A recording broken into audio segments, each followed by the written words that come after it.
You have held thousands of them in your hand, and you have never asked the question. A standard wooden pencil is hexagonal. 6 flat sides, 6 sharp edges, 6 panels of yellow paint running the length of the wood. You have been writing on them since you were 5 years old. The pencil is one of the most universal objects in modern human civilization.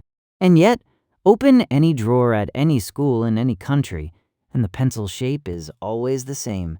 6 sides. Not 7, not 8, not round. There is a manufacturing reason for this that has nothing to do with how the pencil feels in your hand, and everything to do with how cedar is cut. Here on the reason why. Pull a pencil out of any drawer in your house. Look at it. The shaft is hexagonal. 6 flat sides, each painted yellow or sometimes another color, with the brand name printed along one of the panels. The eraser end has a small ferrule of crimped metal. The point end tapers to a sharp graphite tip. You can roll the pencil between your fingers and feel each of the 6 edges click past your skin. Now walk into any office supply store, any school, any art studio, and look at the pencils.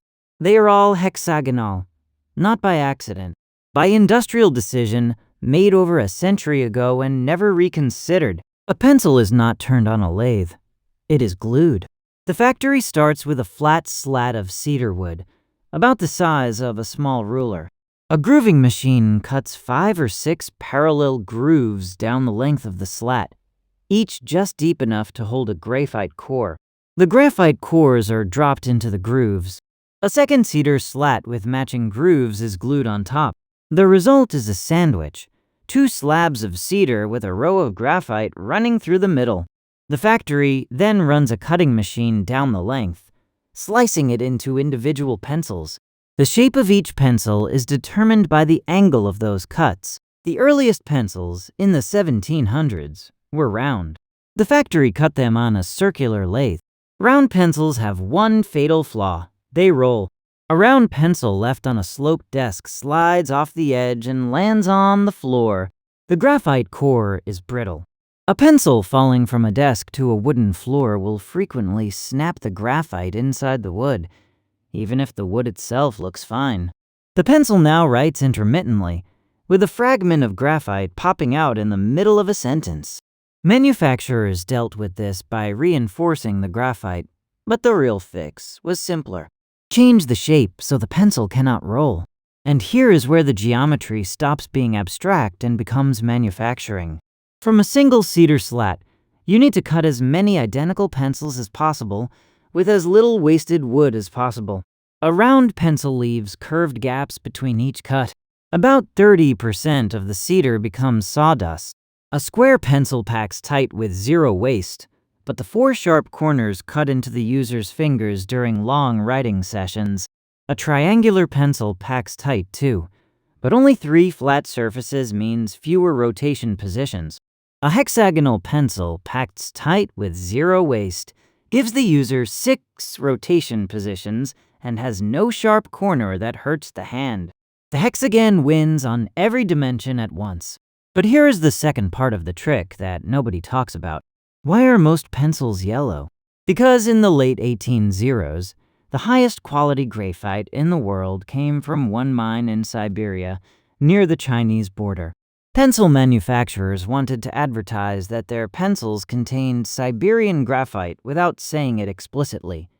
So they painted the wood in the color most associated with Imperial China at the time, bright yellow. The yellow paint was status signaling. It told you the graphite inside was the good stuff. The Siberian mine has been closed for a century, but the yellow pencil never disappeared. The color became its own identity, decoupled from the source. Once the pencil industry standardized on hexagonal in the 1890s, the shape spread to every adjacent product. Mechanical pencils took the same hexagonal shaft because writers had developed muscle memory for it. Crayons sometimes adopted hexagonal too. So did colored pencils, drafting pencils, carpenter pencil.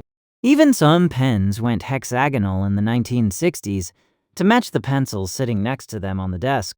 The hexagonal pencil is one of the most successful examples of an industrial decision, quietly shaping the human relationship with a tool.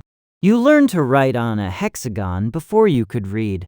Your nervous system associates the six-sided shaft with the act of writing. So the next time you pick up a pencil and your fingers find the 6 edges without thinking about it, remember, the shape is not a coincidence, and not a design preference. It is a manufacturing math compromise that the pencil industry locked in over a century ago, and the entire writing world has been silently adapting to ever since. Round pencils break, square pencils hurt, triangular pencil slip. The hexagon is the only shape that survives every test, and the yellow paint sitting on top of it is a marketing claim from an Asian mine that closed before your grandparents were born. The pencil is the quietest piece of industrial design you will ever hold. Look at the pencils on the next desk you sit at. The hexagonal shaft is one of the most thoroughly optimized objects in your daily life, and you have stopped seeing it as engineered because it works exactly the way an everyday writing tool is supposed to feel. The shape stops the pencil from rolling off the desk and breaking the graphite. The shape lets the Cedar factory cut every single pencil from one rectangular slat with 0 wasted wood. The shape gives your fingers 6 different rotation positions during a long writing session, so the lead wears evenly and you regrip without losing track of where you were. None of those benefits exist on a round pencil, a square pencil, or a triangular pencil. Only the hexagon hits all 3. And the yellow paint that you have always associated with pencils is a leftover marketing claim from a 19th century graphite mine that has been closed for over 100 years. The pencil in your hand is not a single design decision. It is a stack of overlapping decisions made by people you will never meet, in a factory you have never visited, that solve problems you have never had to think about, because the pencil solved them before you were born, before you ever picked one up to draw your name on the back of a worksheet in 2nd grade. If this kind of small engineering decision, quietly shaping your daily life story, is your speed, there is a whole channel of stories like it. The reasons behind everyday objects you have stopped questioning. Subscribe so the next one finds you and quietly lands in your feed exactly where you want it.